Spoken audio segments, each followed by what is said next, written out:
Today's Holy Thursday, and in the liturgy this evening, we're going to be commemorating Jesus going into the agony in the garden to begin his passion.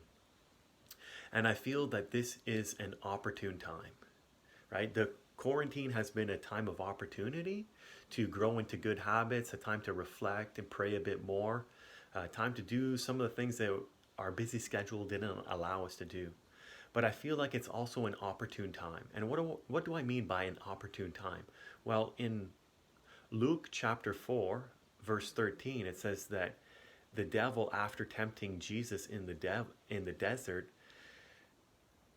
left him until an opportune time. And we know that during the Passion, the enemy is throwing everything he can to try to discourage Jesus, to try to prevent him from going to the cross to bring us salvation.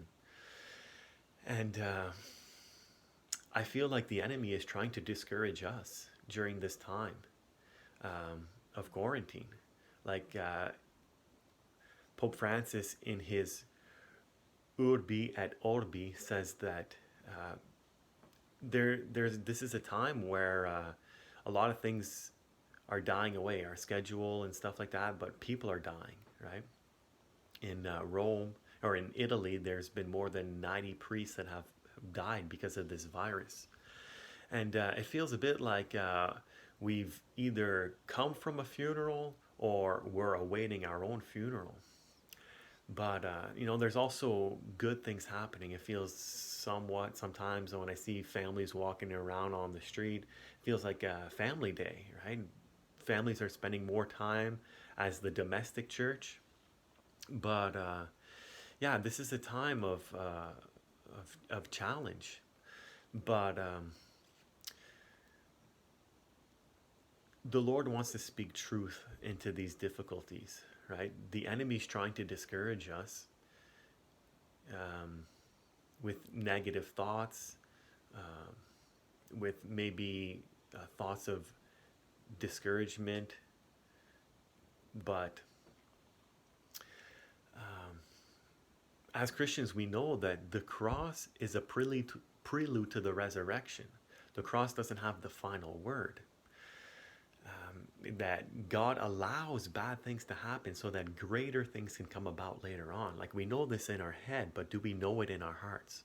And one thing that I want to challenge you to do is to write down some of the doubts, the negative thoughts that you're having, and then allow the Lord to minister to you in this time of prayer, this opportunity that you have to reflect a bit more and to say, Lord, what is the lie that the enemy has been trying to get me to believe?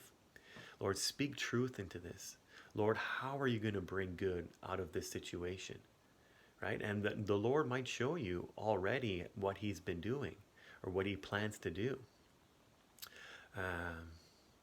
And I hope that helps you so that you know in your heart that God can and will, he does, right straight with crooked lines, and that he allows bad things to happen so that greater things can come about, that new life, that resurrection that we're going to celebrate on Sunday.